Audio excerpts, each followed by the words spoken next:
I'm Chris Coburn. I lead the innovation efforts for Partners Healthcare, and I'm delighted on the behalf of our entire team to welcome you here tonight for the first of our 5-part Innovators Symposium Series, where we'll cover the range of issues and opportunities associated with commercializing technology from Brigham Health, Mass General Hospital, and throughout the Partners Healthcare system. So again, thank you all for being here.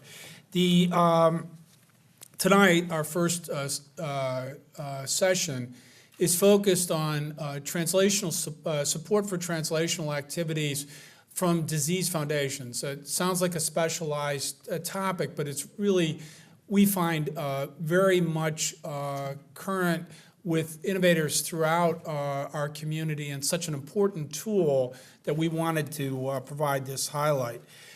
Our 3 investigators who will speak tonight are among the most innovative and successful in the entire community of 3,600 Harvard Medical School faculty here at Partners Healthcare. Each has a company, at least one company to their name, and any number of technologies that have found their way to application. My job tonight is to introduce our moderator, Dr. Howard Weiner, who is among the most creative of all folks in the city of Boston. The range is remarkable. He's the author of over 200 peer-reviewed papers, one of the seminal training texts in neurology, now in its 9th edition. He's also been creative in many other ways. He's the writer and director of 2 movies, one which recently premiered at the Tribeca Film Festival, and I would recommend it for anyone to see it. The movie is titled The Last Poker Game, and is a really clear-eyed view of aging and enjoyment at the later stages of life, and stars Martin Landau in his very last film role, as well as Paul Sorvino and many others. And I truly would encourage you to see it. Howard grew up in Denver, went to Dartmouth undergraduate for his undergraduate education, University of Colorado Medical School. Somehow, in between all that academic pursuit, he also was a very successful ski jumper. Dr. Howard Weiner. I wouldn't say I was that successful of a ski jumper. Or a ski racer. I tried, but at Dartmouth, even though I came from Colorado, they jumped a little faster, jumped a little farther and skied a little faster. And I decided medicine was something that I wanted to do. I thank Chris for mentioning my movie.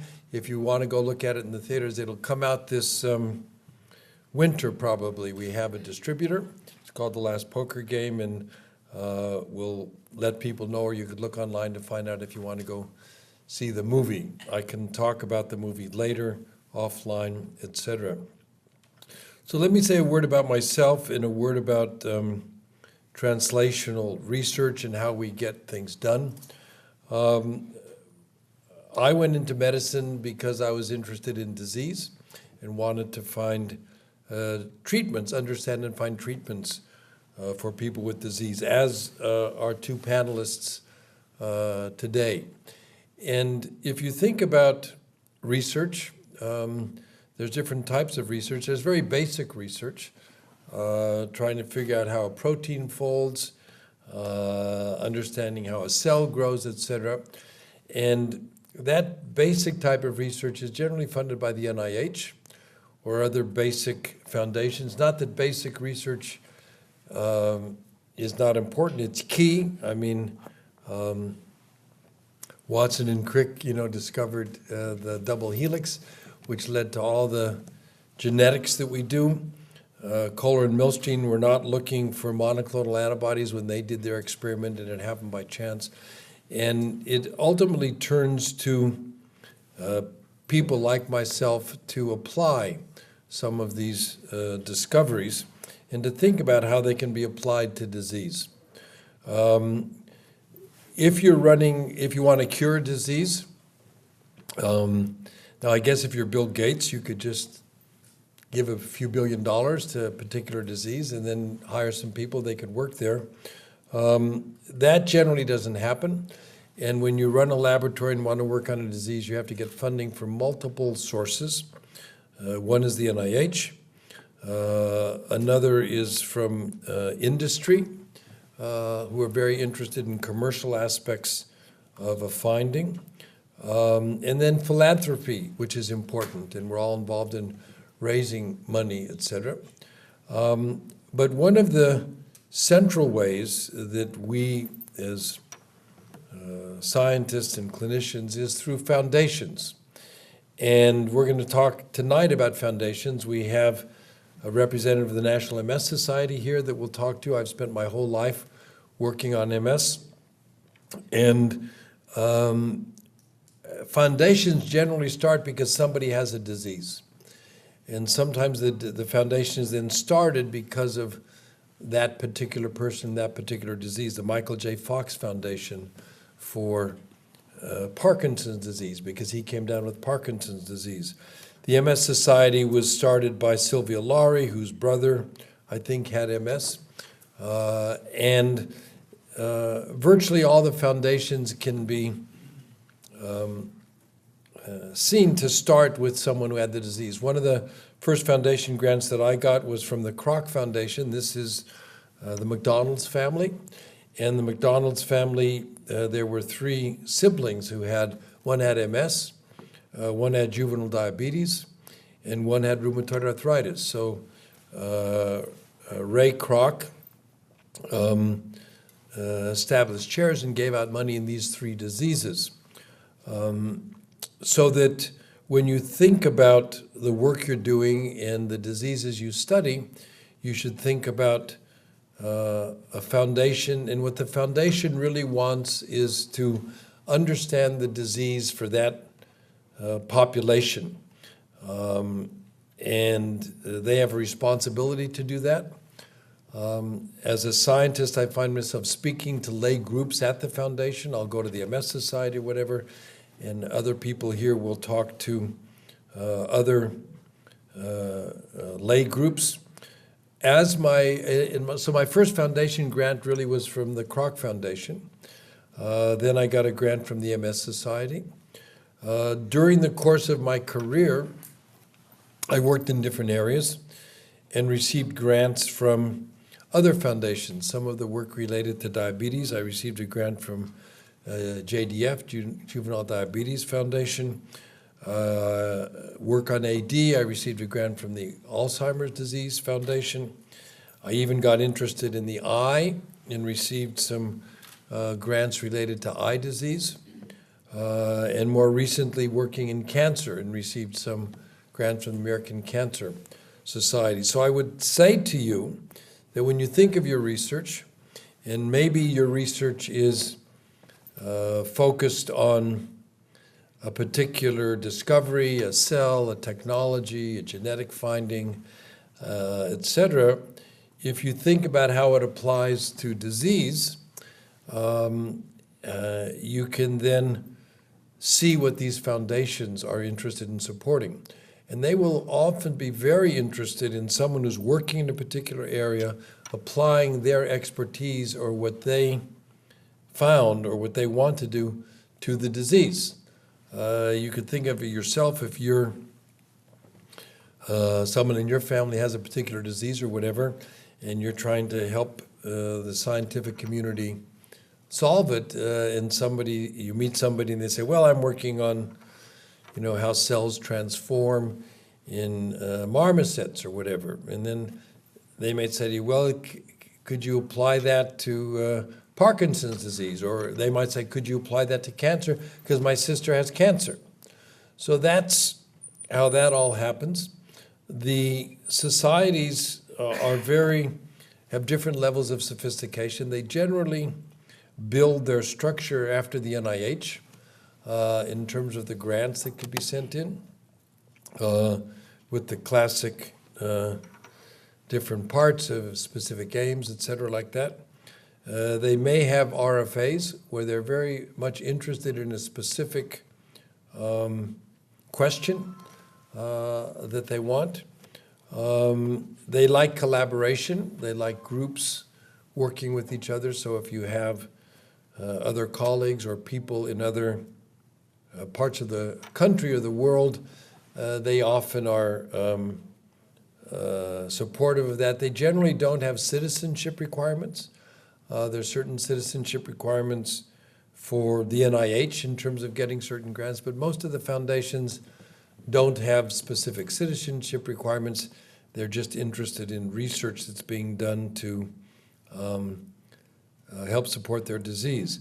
Now, in general, when you do research in a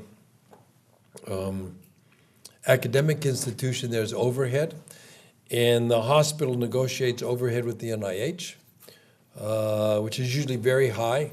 I don't know, our over 75%, 80%, 90%, it's crazy. So that when you write a grant to the NIH and you get $100,000, the hospital may get $75,000. So it's really a lot of money. You don't necessarily see that. But the hospitals and the research institutions need the indirect costs to help run keep the heat on and everything. Now, sometimes we think they take too much money, and why can't they give some of the money back to the researchers? But that's another question. Foundations generally don't give a lot of indirect support. So they may give 15%, or they may give 10%, or they may say, we don't give anything to the institution. So you have to be aware of that and understand how the institution views that. The institution is very sensitive to money, and they've made new rules. I think the MS Society only gives 10%. The institution says it has to be 15%. And so if I get a grant from the MS Society, I have to find the extra 5% somewhere. So you need to keep that in mind as far as foundations are concerned. I'm going to invite Walter Kostich, who's a PhD. He's Director of Commercial Research at the National MS Society. And he manages, I'm reading this, the Society's commercial research program and portfolio. And also the Fast Forward. We want to hear about Fast Forward. He's been at the Society for 2 years, 2.5 years, and has spent a lot of time in industry, so that's going to be interesting. So, Walt, welcome, and now we're supposed to sit down over here. I'm going to ask you some of these questions, but sure. Tell us first what made you go from industry to a foundation, to the MS Society? Sure. So, I had been in industry for about 20 years, most recently at Bristol Myers, and enjoyed the collaborative nature. Been working in neuroscience drug discovery at that time, more as a molecular pharmacologist. And I was there as the industry was going through a lot of changes. Many know that neuroscience drug discovery has been downside to a lot of companies as they refocused their research portfolios.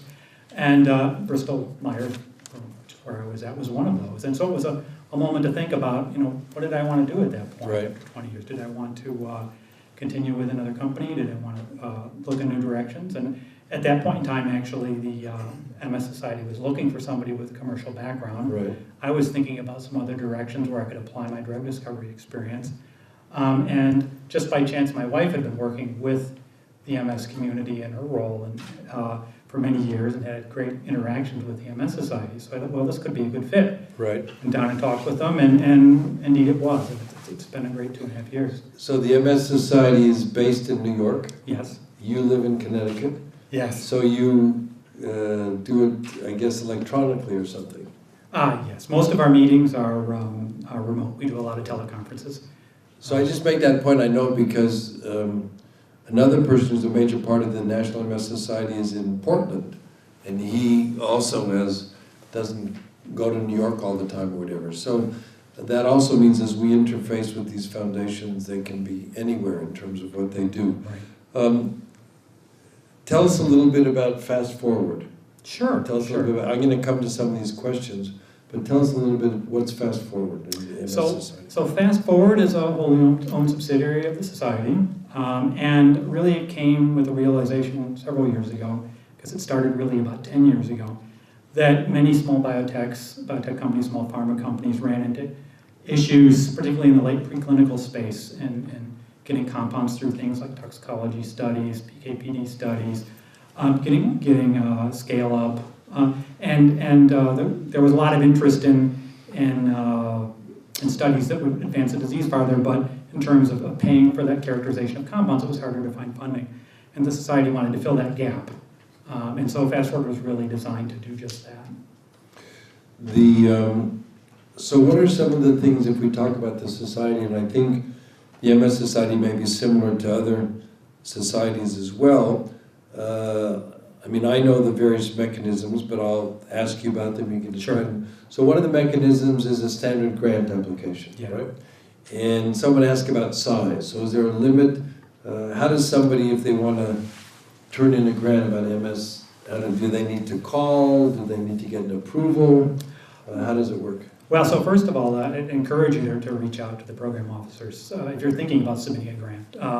You know, they see all the grants that come through. They'd be happy to talk with you about the ideas you're thinking about. They can give you some ideas up front about being competitive. But there is a pre-application process. Most of that is formal, just to make sure that you've got the sign-offs to apply. There isn't a formal limit on those grants, but as they get larger, they get a lot more scrutiny, as you might imagine. So I would say the average grant is usually a 3 or 4 year grant, maybe in the $400,000 to $600,000 size range. As you start getting closer to $1 million, there's a lot of attention. So it's how much a year? So that would be 200 to 300. Well, anywhere from 1 to 2 to 300,000 a year, depending on the size. So I know, because I do these grants, they're mostly about 175. Yeah. And that's NIH grants are bigger, but the normal MS Society grants are 175. And you have a pilot grant program. Tell us about the pilot grants. Right. So the pilot grants were really designed for people to test ideas that were kind of high risk, high reward. It's only for a year. It's for $40,000. We know a lot of these are going to fail, but the things that you would otherwise have troubles getting funding for. You don't need a lot of preliminary data. And if you're successful, a lot of times these become then the preliminary data to help drive a regular 3 to 4 year grant. So most regular grants are about $150,000, $175,000. You could turn in a bigger grant, but you probably have a little trouble with it, depending what it is. Somebody asked about registry, that they wanted to establish a registry. Obviously, if you want to study disease, you need to have people to study it. Right. There's obviously a need for registries in a foundation that's interested in disease, whether it's diabetes, MS, or whatever, might be interested in registries. Are you interested in what registries? What if someone called and said, you know, we want to establish an MS registry? Sure. So certainly the foundation is interested in registries, and in the MS space there are quite a number of registries and cohorts now. So part of it would be to have a good rationale for why this particular registry should be funded. But that is one of the things the foundation does is support these cohorts and registries like Summit, which you have here, and Brigham and Williams, UCSF. Somebody asked about, are you interested in studies that are shovel-ready, you know, ready to be tried in patients, versus basic science? I mean, being a foundation that's interested in multiple sclerosis, would you say it leans one way or the other, or what would your comments be on shovel-ready versus basic science? Well, I guess I'd step back and say, you know, from a foundation standpoint, everything needs to have some translational aspect, and that's what our donors want. You need to, when you write a grant for the society, you need to show how it's going to impact patients ultimately, if you're successful. Most of our funding falls into the academic grant program, so they tend to be a little bit earlier. They're going to be on disease processes, maybe some early proof of concept studies. We have actually funded within the academic program some, what you might think of drug discovery program projects. Fast Forward would tend to cover that later space, getting maybe a little closer to shovel-ready. We're a smaller part of the overall portfolio, but we've tried to give opportunities really to get funding throughout that whole continuum. In the society, do you ever kind of go out and look for people who might work on MS and say, you know, send us an application, you're doing interesting work? Do you ever do anything like that, or you're dependent more on people sending you things? It's a little of both. From the Fast Forward standpoint, we actually go to partnering meetings, talk to companies, sometimes that aren't in the MS space, but maybe pursuing something that could be applicable, and maybe weren't even thinking about MS. And try to interest them in submitting an application, or at least looking at some of the animal models. And certainly there's a strong desire to bring people into the MS research space. We have a large fellowship program. I think we've given out like 900 fellowships over the course of the society to encourage people who may have an interest to spend some time in the MS space and hopefully stay in the MS space. So one thing I would say to people in the audience who are working or let's say you're not doing work in MS or diabetes or whatever it is, and you have a technology or an idea or whatever, every society would love to hear from you. Absolutely. The other thing that might help you is talk to somebody in your institution or whatever who is an MS researcher, who does a lot of work in MS, and they might help direct some of the ideas or say, you know, you're working in this particular cell line in progressive MS, we don't have such and such, you might apply it to that. So I would suggest that you not only talk to a program officer at the society, but one of the established investigators. Here you're working, one of our panelists works on prostate foundation or heart disease or whatever. So that's a very important thing to do. Someone like that can help you, connect you, or say, you know, if you're, one of the ways you can apply what you're doing is by doing X, Y, or Z. That would help. And even a letter from somebody, I know people ask me to give letters. I'm happy to help anybody here, you know, you have an idea. And if I write a letter, say, yes, you can have MS samples, or we'd be happy to have you come to our meetings or whatever. So connecting with one of the investigators who really are within the field could help you to apply to a particular foundation. Now, somebody asked about going to the United Kingdom, I guess. Let's say they're finishing, do you fund things outside the United States? Would you fund a program or something where they started here but then moved a bit to England or to another place, or you don't necessarily do that? So we try to fund the best research worldwide, so you don't have to be a US citizen, you don't have to be working in the US to be funded. We do allow transfers. Certainly that happens at times where people will change institutions, and so there's nothing to prevent you from transferring a grant over. Yeah. I actually had somebody, they have transition awards, Yes. so I had somebody who was in my laboratory and won one of the transition awards, and then actually moved to Israel. He's originally Israeli, and now he's got money from the MS Society from the to do his laboratory in Israel. Here's a little bit of a crazy question. Do you ever partner with other foundations to do something like MS Society and diabetes or cancer or whatever? Do you ever do things together with other societies? Or We do, and we look for chances to do that. We've done that within Fast Forward, and where there's situations where the work would be applicable to multiple foundations, we love to do that. It's a great way to stretch everyone's dollars for the patients. So. Yep. How important are your donors and the interaction of the scientists with the donors? For those scientists that would like to be part of that, Yeah. That's wonderful. I mean, we have donors that are looking for a chance to interact with the scientific community. They want to ask questions. They're excited. And as the individual donors get more sophisticated, they want to be part of the process. They want to know where their money's going. And then we also ask scientists to help with the advocacy side. We have a strong advocacy team that works in Washington and sets policy for state levels too. And we bring scientists on the Capitol Hill to talk to their representatives and advocate for science funding. Having joined the MS Society as a foundation, what surprised you the most? What did you find that was surprising to you that you didn't expect? What was surprising? Just the degree of collaboration. That I came from a very collaborative environment. You don't do anything in isolation in industry. Yeah. And I was pleasantly surprised at how much collaboration is going on.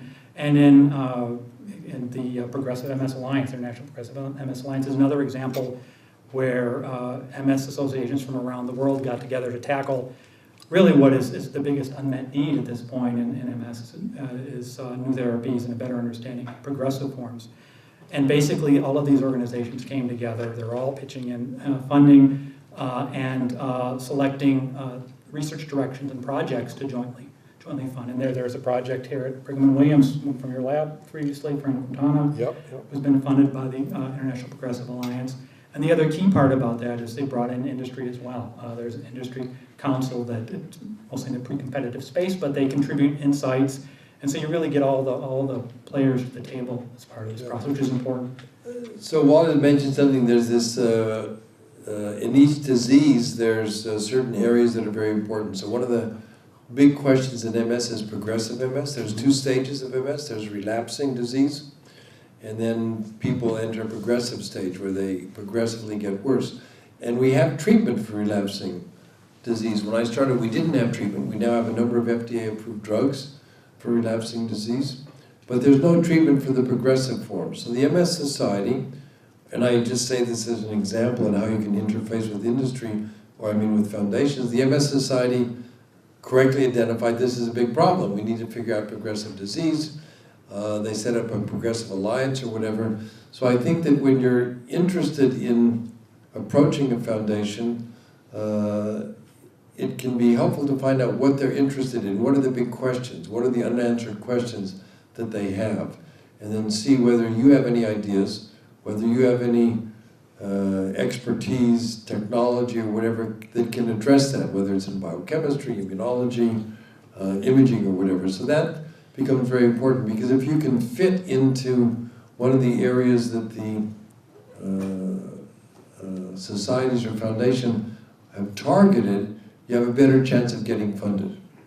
And then another thing you can do, I mean, this is grantsmanship. I mean, if you have a particular idea or whatever, you can adjust it so it fits more than one disease, okay? That's legal, okay? So if I found out that it's inducing a certain type of regulatory cell by a compound that I discovered might help MS, because MS patients don't have enough regulatory cells, well, it might help in lupus, where you need more regulatory cells. It might help in juvenile diabetes, etc. So that if you have a specific area of expertise that isn't directly linked to one disease, you can apply it to other diseases. The foundations don't care. They don't care whether you're applying the same thing to 4 diseases. They want to be helped with your disease. So you could think of that, and you could look at how you might, and then actually when you write your grant, you just change a few things and apply it to a different disease. Again, there's nothing wrong or illegal about it. And again, the societies and foundations, they're just interested in anything that will move forward their understanding of their disease. Now that's different from the NIH, because you can't say, well, I'm going to send the exact same thing to 2 NIH subdivisions, because they'll say, well, it's exactly the same thing. But that's not the same with the society. I'm going to open up for questions again, if anybody wants to ask Walt any questions, as somebody who's at the heart of what's going on at the National MS Society. Yes. Go ahead. Seymour also asked this a little bit earlier. Just interested to see what your interaction is with the industry, whether you partner with them, do tripartite agreements or anything of that nature, or you tend to stay pretty separate?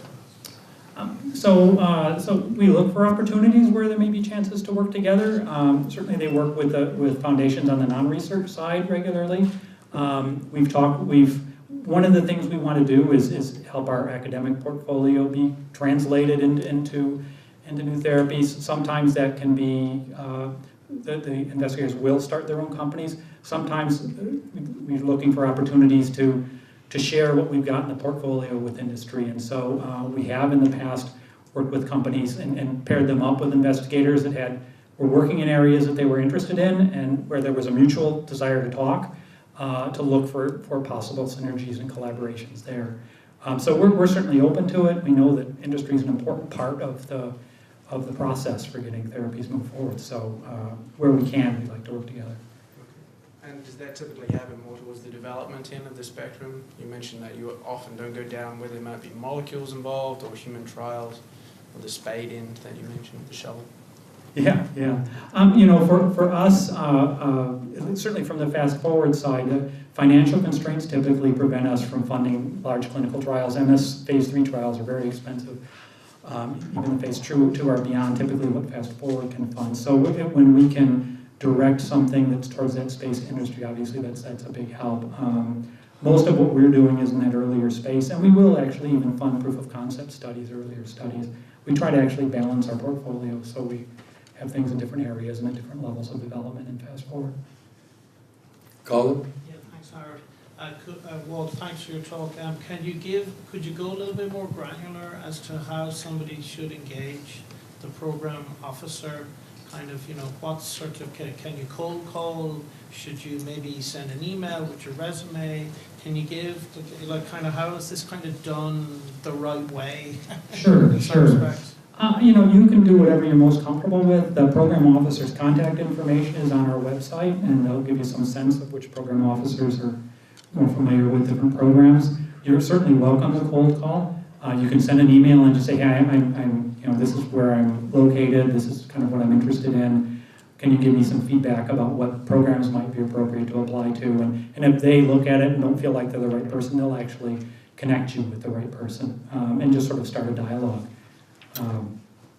That's what I would suggest. And then, again, sometimes people, if it's more drug discovery, it'll get directed to Fast Forward, and we'll pick it up from the Fast Forward end. So even if there's not an RFA or an RFP, if I'm just a young researcher thinking about getting started, or I'm an established researcher looking to move into this space, it's okay to just reach out sort of unsolicited and just say, hello, I'm either entering this space or I'm thinking of, and I just want to start a dialogue with you as to... Sure, okay. sure. And actually most of the funding that the Society gives is investigator initiated. Most of it is not RFA driven. Fast Forward's a little bit different in that most of our calls are RFAs, but we talk to a lot of companies that are working on things that might not be particularly what our most recent call is. It sort of a sense of what's out there sometimes impacts what we choose to do as an RFA the next time around. So again, you're telling us here, be proactive, don't be shy, work the phones. Sure, absolutely. Reach out, you'll certainly get feedback. And also, at the same side, if you started working in MS and if you get a chance to review, definitely take advantage of that as well. That's a great way to see what's getting funded, and to network, which is so many of these grants get more complicated, need different expertise, and finding people who are strong experts in adjoining areas that you can work with. It's a great way to do it, meeting people on these committees. And it's not a life sentence. It's a 3-year commitment usually, and those who are interested will ask for a second 3 years. But people look forward to coming in. We have 2 grant cycles a year. They look forward to coming into New York together and going through grants. Thank you. Other questions for Walt? Yes, please. So I wonder how much weight do you give to the background and experience of the investigator in that specific disease area while you are evaluating the proposals? So the reviewers do pay pretty close attention to your background. I mean, they want to be confident that you can do the work you're proposing. What we think is typically wise is if it includes a component that maybe you don't have a lot of experience with, that you bring on as a co-PI or a collaborator, somebody who does have a lot of experience in the area. And that will strengthen the grant. And then, of course, you'll be there to really deliver the stuff that is really in your background. So that's one way to address this situation where maybe half of your grant is something you don't have as much experience in. Just bring a co-investigator in. Other questions for Walt? Yes, please. Are the large disease foundations typically sensitive to sort of regional distributions of their funds? In other words, if a large foundation gave a very large grant to this hospital, would it be worth going to them for something else, or should we not think that way? The way we try to think about it is we want to fund the best research that we have available to fund. So we don't actually pay attention when we're making decisions about which institution it was. Of course, we see which institutions tend to get more grants, but that doesn't impact the decision of whether to fund it or not.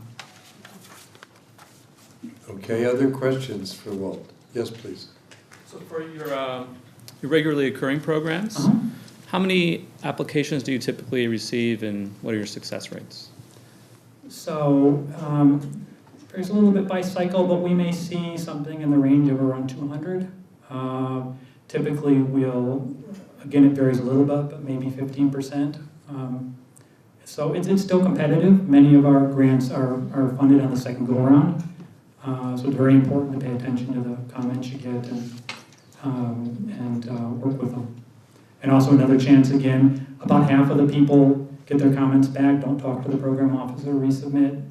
It's another chance to call in. There might be, you've got the written comments, but there's a chance to get feedback from the review meeting. They may have some other insights they may be able to help you with in your resubmission.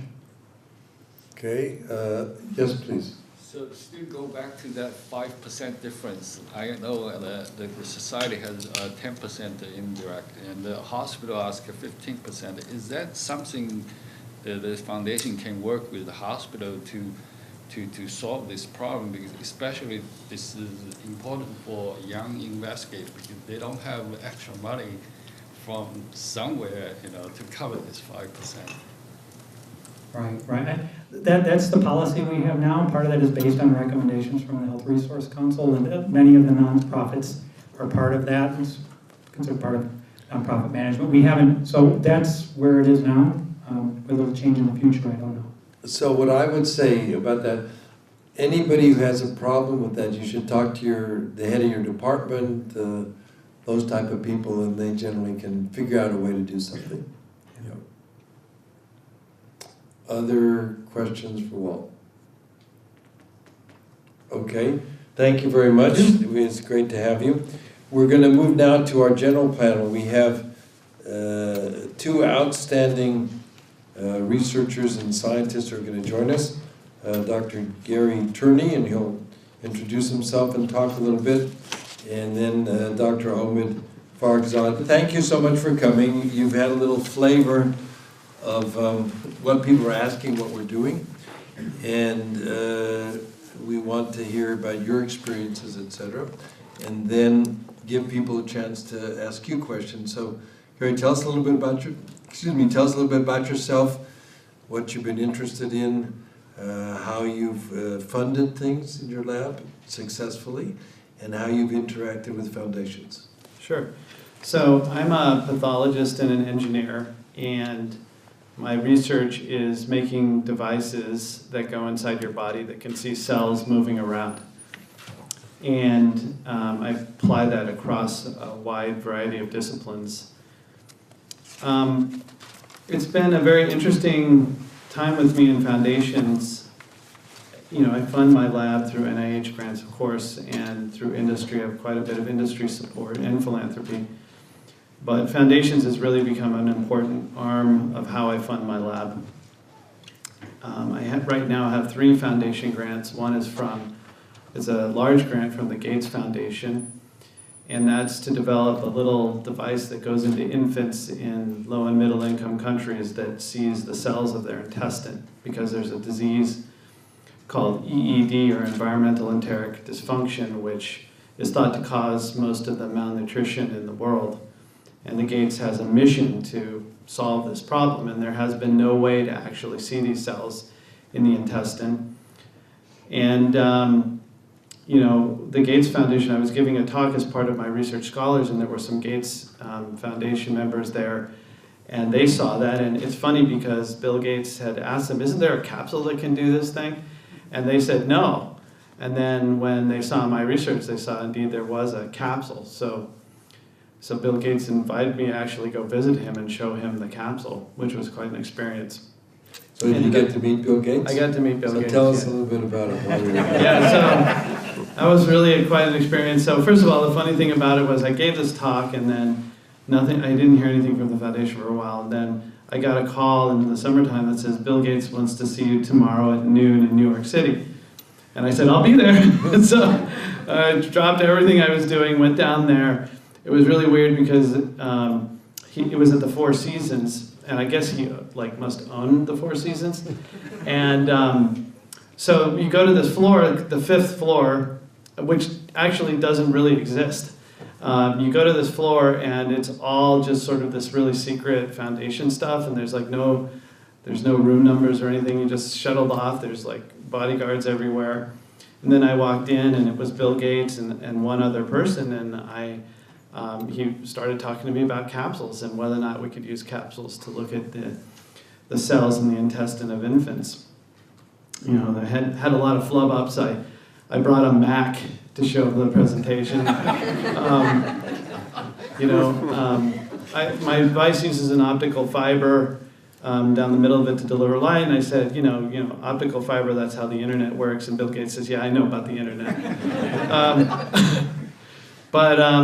Anyway, afterwards, I left, and then a couple days later, they said they want you to submit a grant to do this, and it's been a big impact in my lab.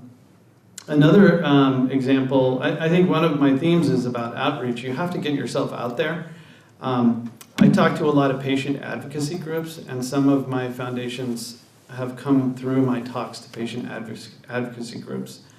One foundation that I work with is called APFED, which is the American Partnership for Eosinophilic Disorders.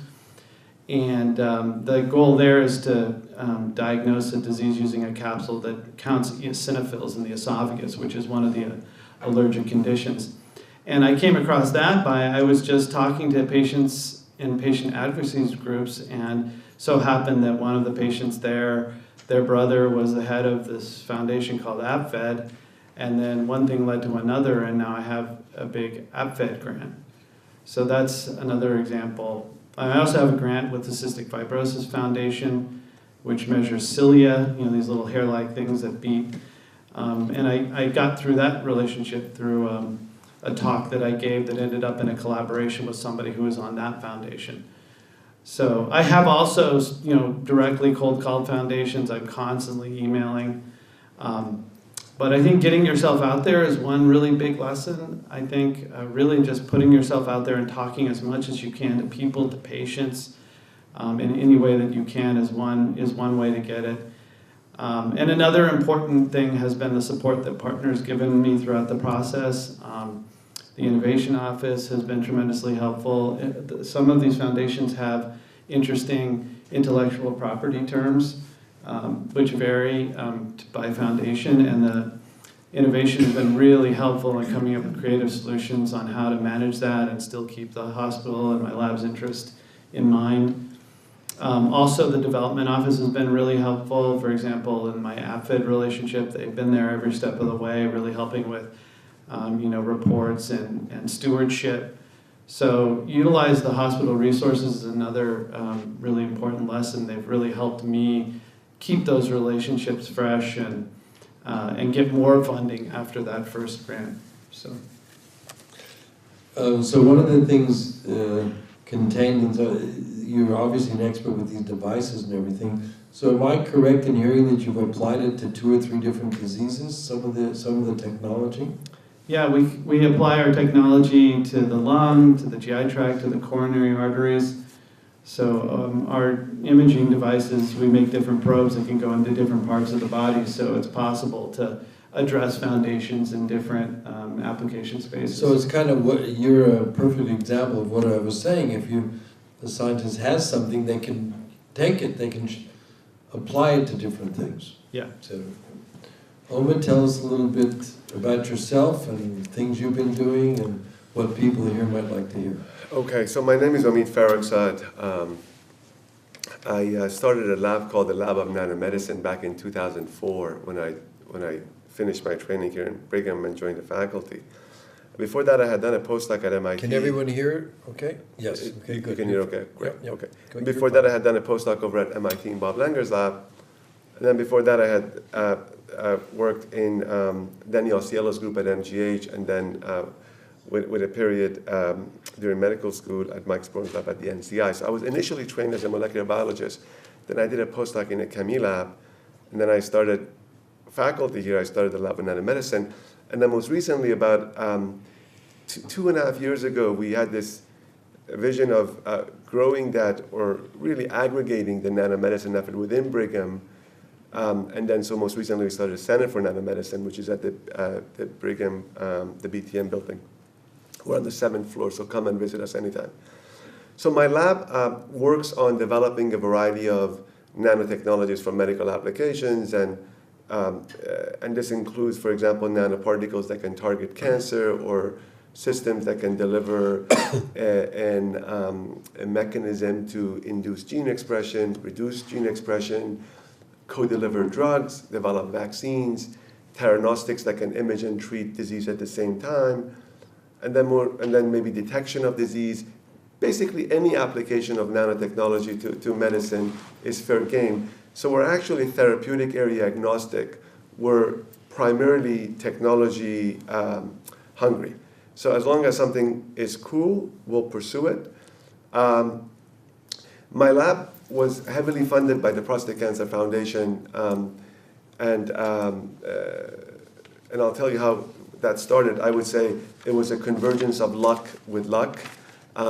When I was over at MIT doing my postdoc, I applied for an internal grant from the MIT Cancer Center, which was funded by David Koch, Koch Industries, and it's publicly known that Mr. Koch has prostate cancer, and it just happens to be the area that I was working in, unrelated to Mr. Koch's clinical problem. And so at the time I was trying to develop targeted nanoparticles that can target prostate cancer, and he was interested, and believe it or not, a man of his stature, he actually still meets the people and looks at the proposals. It's just the most mind-boggling thing. But by the way, I also met the Gates, and I didn't get funding from him, but it's also very interesting interaction. But I would say I got grilled more by David Koch, who's a non-scientist, although he's an MIT engineer, than I did by Bill Gates. Bill Gates didn't grill me as much. David Koch hammered me with his questions. So we got a small fellowship, and then a subsequent one that I joined faculty, and I was, that was long gone. And then I published a paper that was a proof of concept paper of how these particles would work in animals. And it just happened, again, when I say convergence of luck with luck, that while I was doing my postdoc and before I joined faculty, I wrote a KOA grant, and Phil Kantoff, who was at the Dana-Farber GU oncologist, was one of my mentors together with Bob Langer. And Phil was also very involved with the Prostate Cancer Foundation. So when that paper got published, Howard Sewell, who was the chief scientific officer of PCF, reached out to Phil saying, Phil, you were on this paper. Is this real, or is this the kind of stuff that we should look past? And Phil says, not only is it real, I really like Omid. And so next thing you know, and we had already met David before. Next thing you know, Prostate Cancer Foundation asked us to put a team together and write a large grant. And so Phil Kantoff, myself, Bob Langer, and Neil Bander from Cornell put a proposal together, which they funded $5 million over 5 years.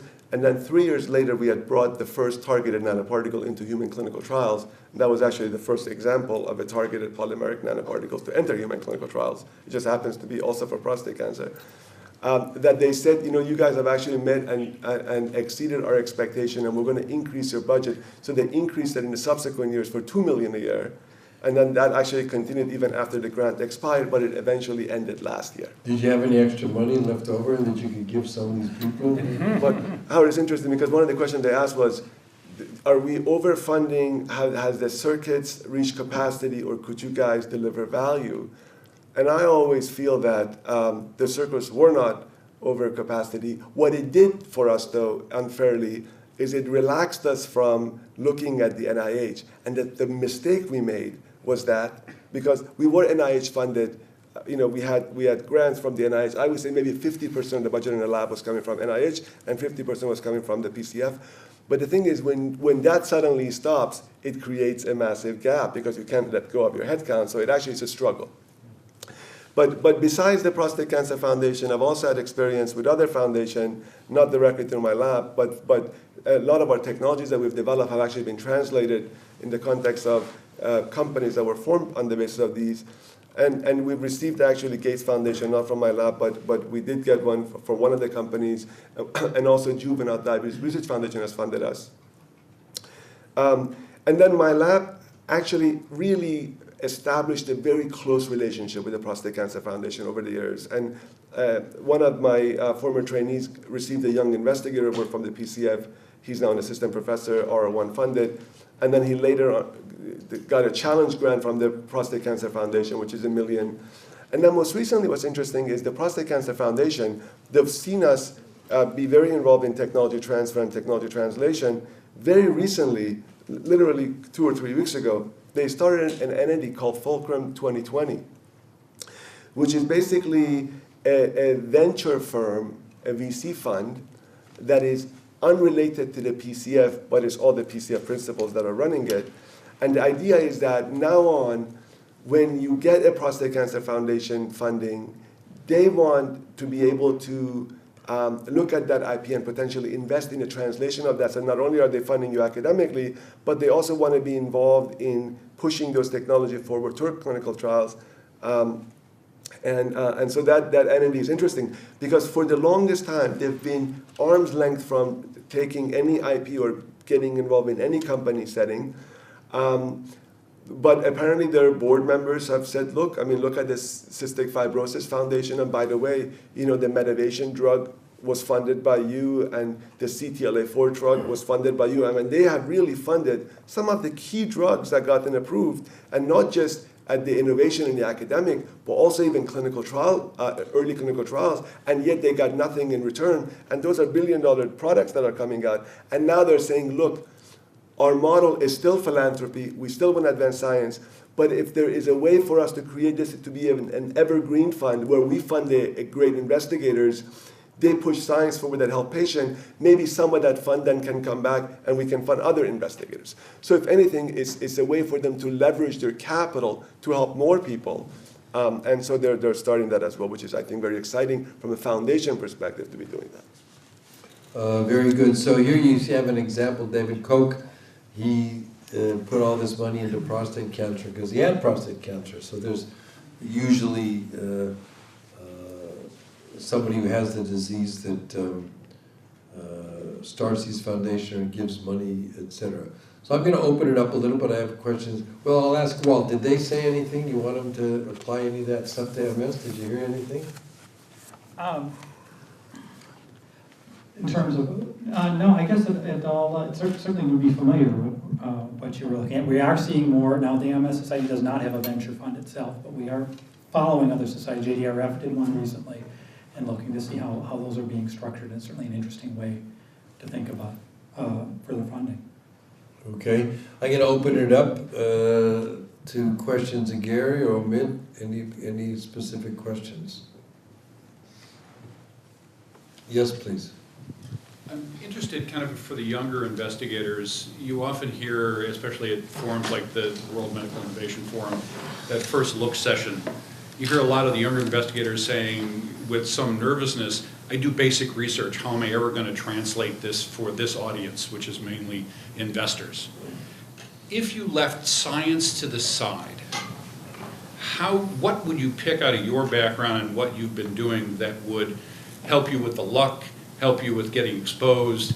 How do you put that out there when most of the young investigators have been head down at the bench their entire lives up to that point where they're starting to make that transition to be funding their own labs? What about what your personal characteristics got you over that hump of saying, I got to get out there and talk to people? And Well, you know, I think that's really, it's a really important skill that young investigators have to obtain.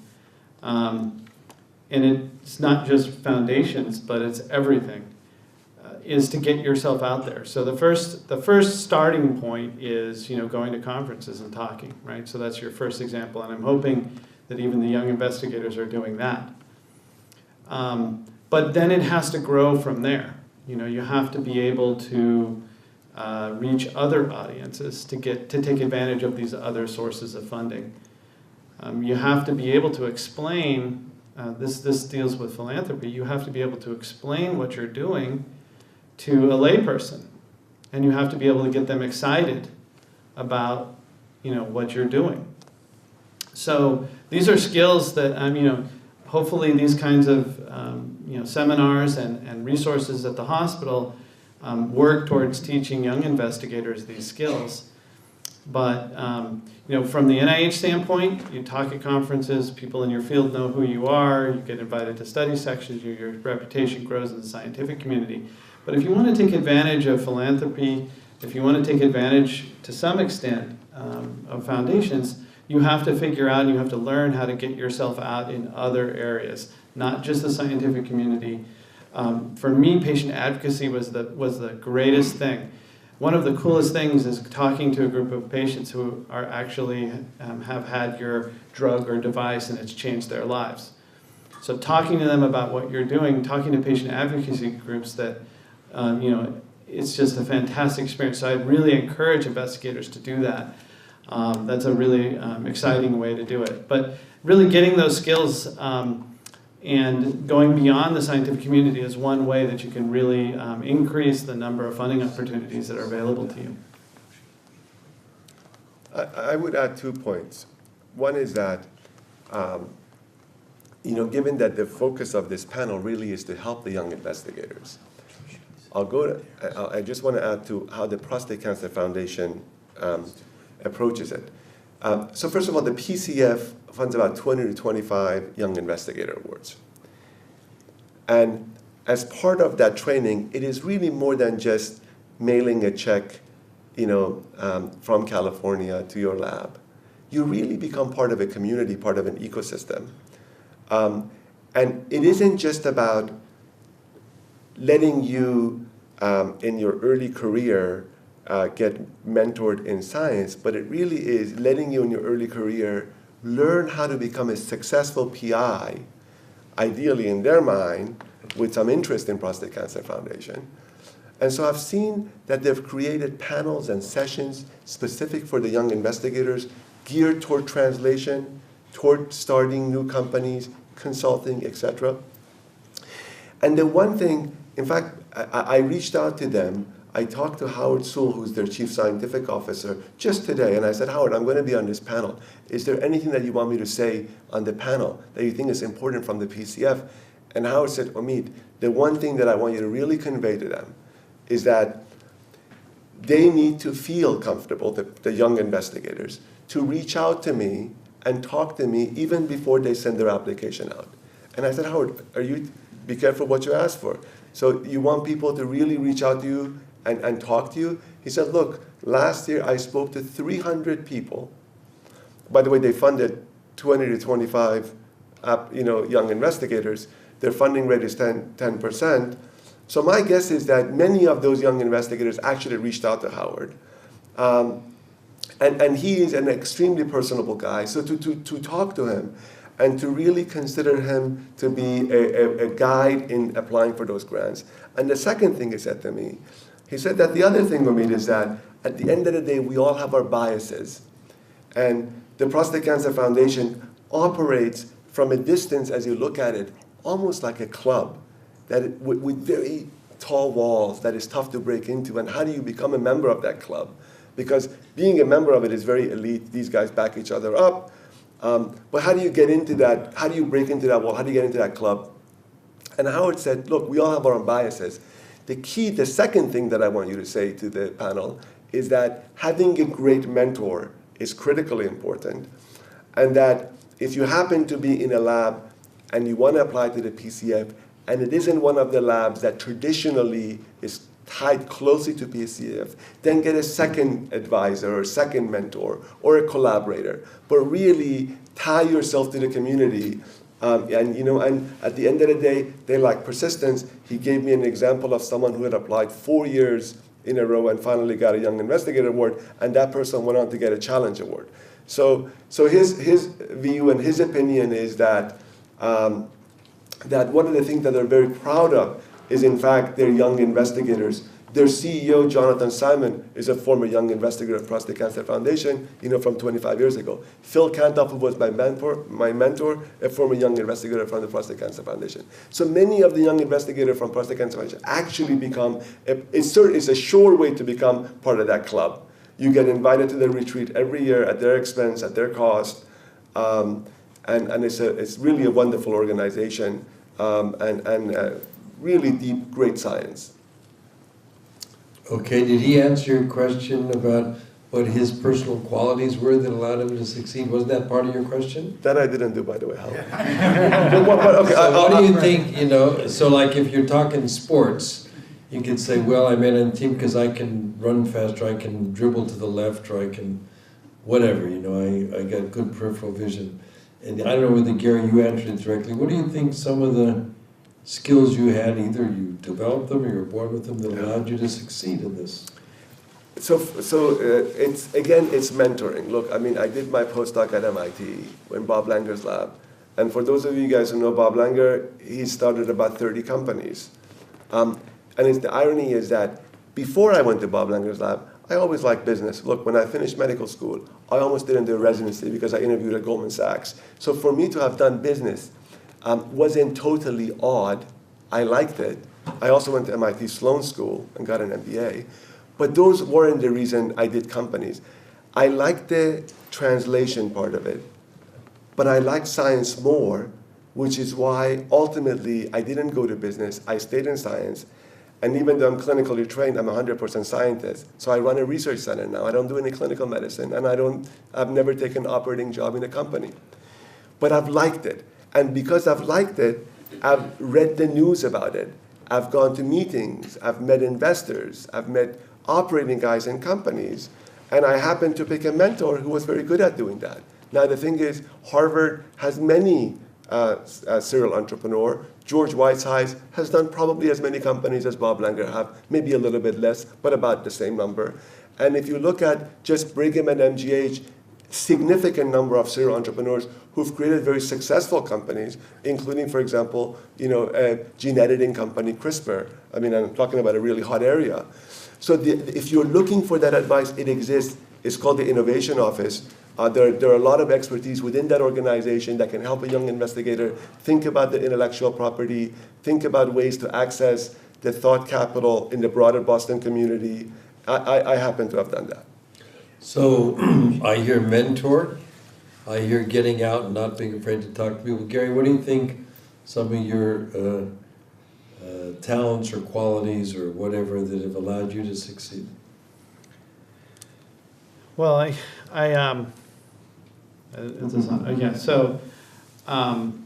one thing is, this isn't about me, and I'll get to me, but the generosity of others. So, one of the ways I got to meet Bill Gates and to the Gates Foundation was through the Raygon Institute. They have a big Gates grant, but they noticed in my work that there was something that the foundation wanted, and they put us in touch with one another. So there's some aspect of this, and also with the Cystic Fibrosis Foundation, somebody saw what I was doing. I really didn't reach out to the Cystic Fibrosis Foundation, and they linked us together. So really, some of this also is just people being good people in the field and saying, this doesn't directly benefit me, but I see that this foundation needs that, and I see that person is doing it, so I'm going to make that link. And I'm very thankful to those people who have done that. So that's part of how these things are done too. So in a way, while I do put myself out there, and I have beyond the scientific community, but into the lay community and also in industry, and I think that helps. But also, I don't think I would have had many of these foundation grants if it wasn't for the generosity of my scientific colleagues. Yep. Okay. One thing that I would say about some of these things, and then we can go to more questions, is one of the things you need to be able to do about your research or whatever is to tell a story. In other words, what is your story? Now, I made a movie, okay, and everything, so you have these pitches and everything, but when you think of your science, think of it, and you think of what you're trying to do, think of a story, think of telling a story, and think of, well, this didn't fit, and we're going to try and do that, and this fits into this conceptual point and everything. So having some framework or some story about your work when you call and talk to the program officer is very important. As human beings, we like stories, okay? And that's true for science as well. I have this new cell and it's kind of interesting, and we don't know how the brain migrates or how the cancer cells work, and if you think about it, etc. So I would think of your telling the story of your work is very important. Other questions to the panel? Yes, go ahead. Thank you very much for the very insightful advice. It's very much appreciated. I'm wondering, from a translational point of view, among the foundation bodies that you have applied, in your experience, which are the more likely ones to fund Affymetrix microarray analysis of early human development, like human blastocysts and isolated cell populations, inner cell masses, trophectoderms, and human embryonic stem cell lines, in order to extrapolate precious information regarding the majority of the whole human genome, and then apply downstream newest technologies like CRISPR-Cas9 and identify upstream regulators, downstream effectors, and basically steer it towards a more translational point of view and identify molecules that can be inhibited or activated, and like basically bioinformatics studies that can lead to more translational studies, because sometimes when you talk to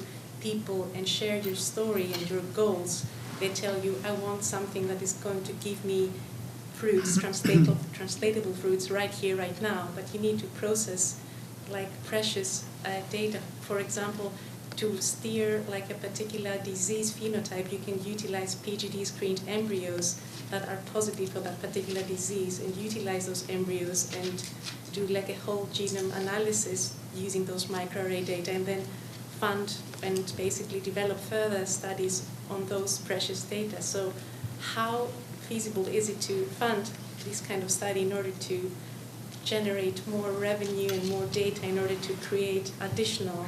So the study that you're talking about is using Affymetrix or other chips to look at... Yes, basically I've been... Say it in 2 sentences. Yeah.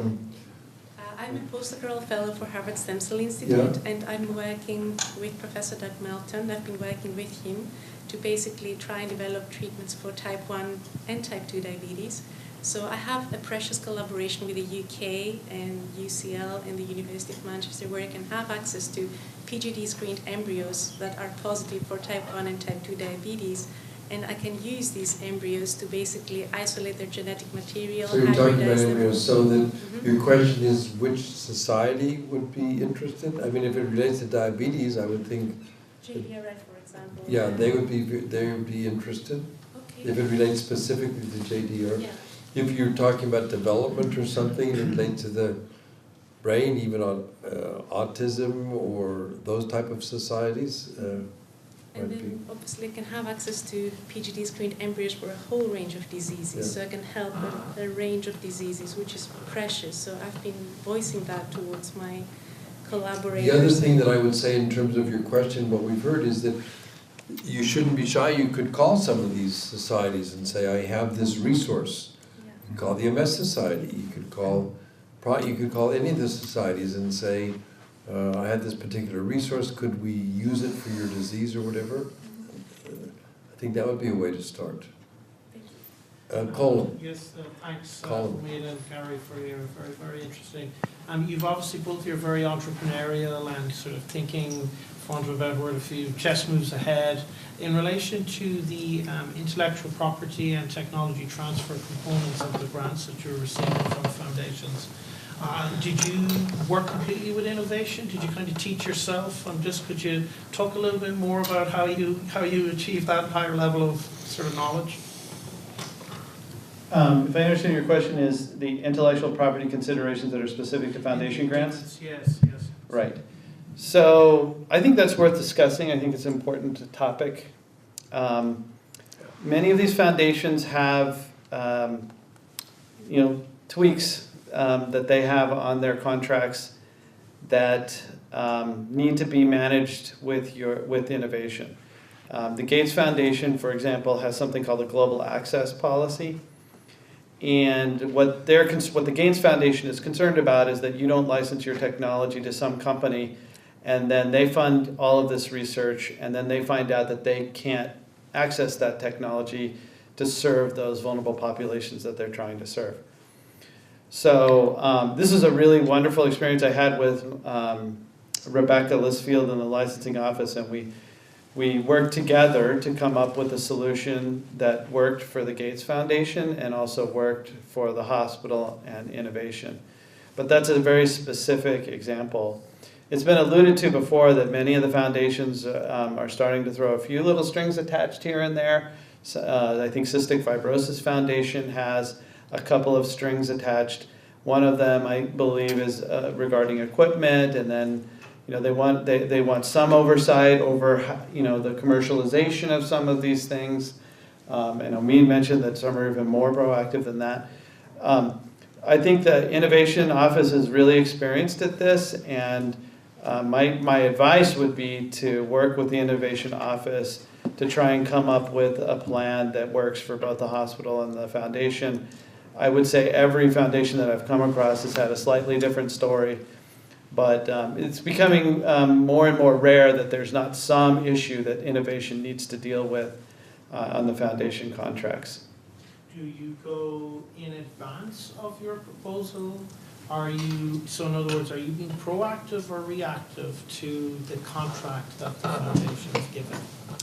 I would say my first consideration is the science and whether or not I get the award. And then my second is what's the IP story. I think we can work, I think in my experience, I've been fortunate enough, worked with good people at Innovation, we've been able to figure it out every time. For you though, as an experienced researcher and not for a young one, will you ask, if you were calling a new foundation, would you ask them, by the way, here's my science, but also can you tell me what your policy is? Yes. I think it's a good idea to do that up front, just so you know ahead of time. Similar to the overhead issue, you need to know if your foundation is not going to pay for overhead or not.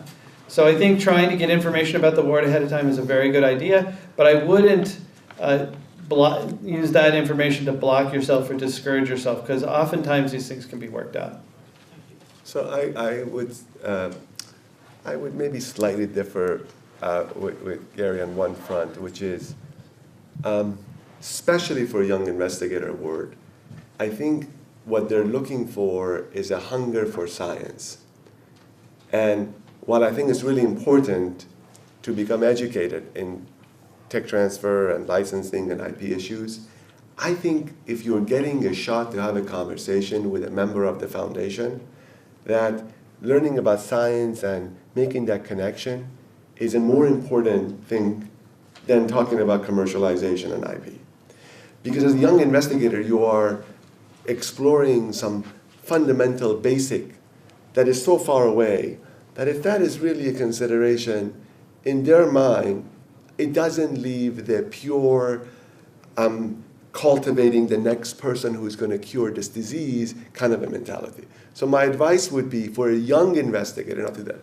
Now for someone like Gary, it's a very different ballgame because he's putting large grants together, sometimes multi-institutional grants, sometimes you need cross-institution agreements. For example, if we put a grant together, which we did for Prostate Cancer Foundation, between MIT, Brigham, Dana-Farber, and Cornell, actually before a cent came to us, we worked with the partner's office and with the TLO at MIT, we put together a joint invention agreement in place. Those were all put in place.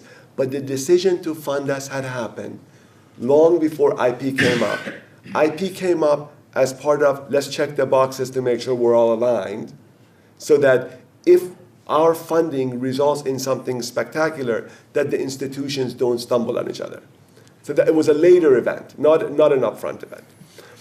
The other thing I would say is that you happen to have two members of the Innovation Office here. I will volunteer their time after this, Chris and Michaela. You should ask them. In my experience, I've seen two versions of that. One is that the Diabetes Foundation, JDRF, they said, look, we're putting in money, we like to get money back. And so it was then a negotiation.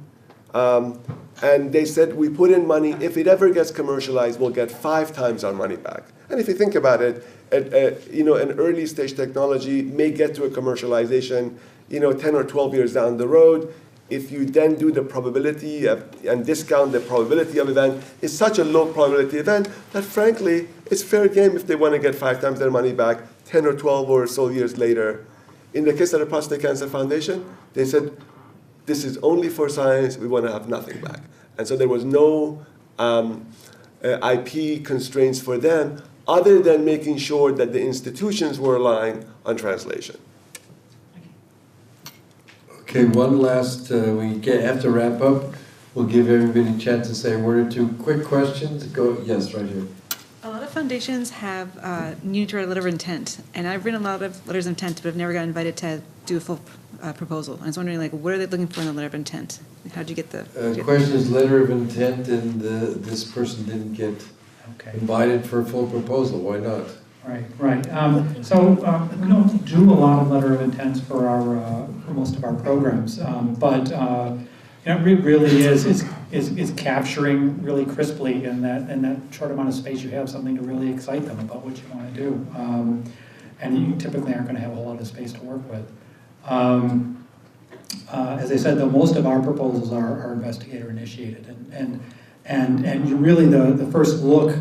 As long as there's not something wrong with the administrative side of it, the first look and the review is going to come from the peer review committee, so most of the time we're not pre-screening. I don't know if I can answer that. I've sent a lot of letters of intent. Most of the time they invite me. Sometimes they don't. So I think you need to understand really what the foundation is interested in. I don't know whether a call initially or something, or have someone else look at it.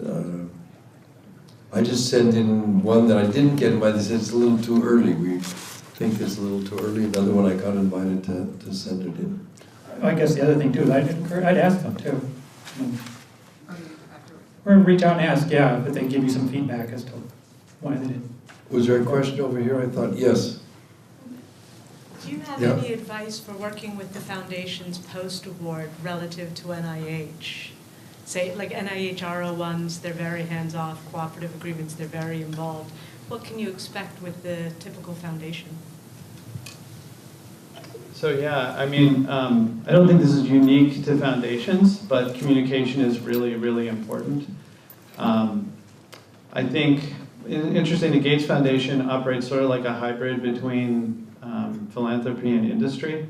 So they hold you to very strict milestones, and so communication has been very important. And so we have a constant discussion back and forth with that foundation. Stewardship is another way to look at it, and if you look at it from sort of the philanthropy side, is to make sure that they understand what they're getting and what they receive for their funding, and that usually leads to more foundation funding. So I would say communication and stewardship are both very, very important. Okay, we have 2 or 3 more minutes. Any other, well, there'll be time afterwards to talk, but we want to end on time. Any other questions? We have time for another question, if there's another question. Yes, please. So Amir already touched a little bit on this, but do you have any particular advice for people that are interested in translational research, but are involved primarily in basic research and not really quite sure whether or not the research they are doing has any translational potential? And I'm sorry, so your question is, if you're doing basic research with an unclear translation potential, and you still want to be involved in translation, how do you deal with that? Is that the question? Well, I mean, I think that if you have a set of expertise that is valued, now, often that ends up being in buckets. So, for example, the clinical expertise, right? I'm willing to bet every $2 or $3 US I have in my wallet that Professor Weiner gets asked a ton from companies for consulting. Is that a fair game? Yes. And the reason is that his expertise is desired by that. And so you can actually get involved in translation of other people's technology, not necessarily your own. And then the other thing is that you might have specific technical expertise. So for example, if you are if you're a bioinformatic person, because that was raised earlier, and then there are companies out there that need that skill set. You can join their advisory boards and others, and that's actually a really good way to learn about how these organizations think about translation.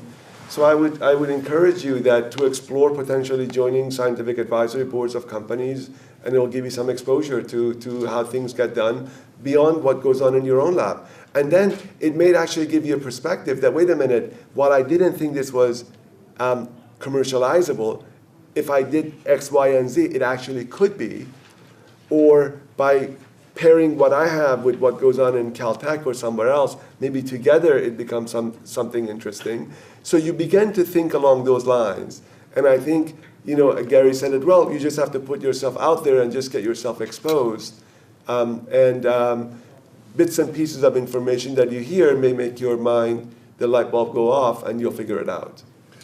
So that I'm going to have to stop. I think, it isn't easy just to say I want to be on your scientific advisory board.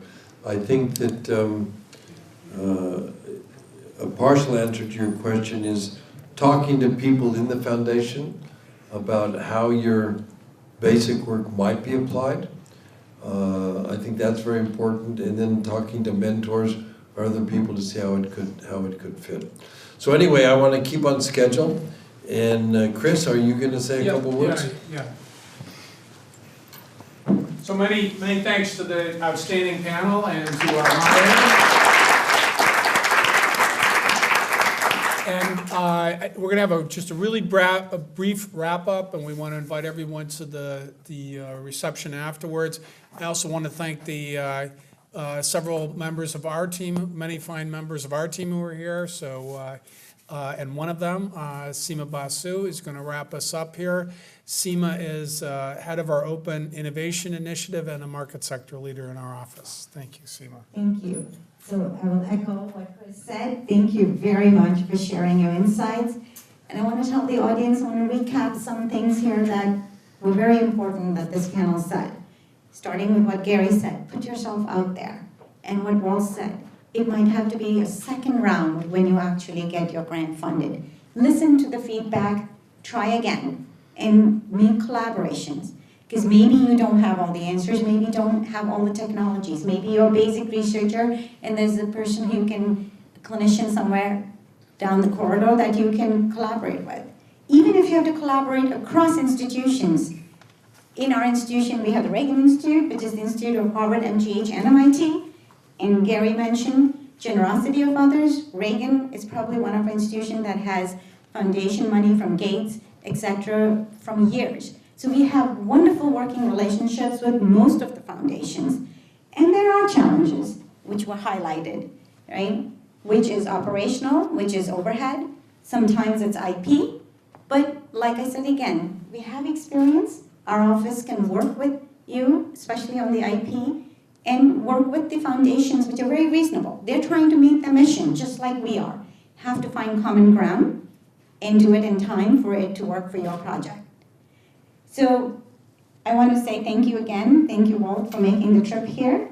And two more things before we leave. For those of you that are at Brigham, I do have this brochure here that's out, which tells you a few more resources as a young investigator. That'll be useful for you to know. Those are resources that, as the panel pointed out, the hospital has resources. Go talk to them, see how they can help you. The development office, definitely when you're talking about philanthropy and foundation, but there are also others listed here. And we have a reception. It's down the hall. When you leave, take a left, and it's in the Fish Rotunda. Please, I invite all of you to join. Great. Thank you. Thanks, everyone.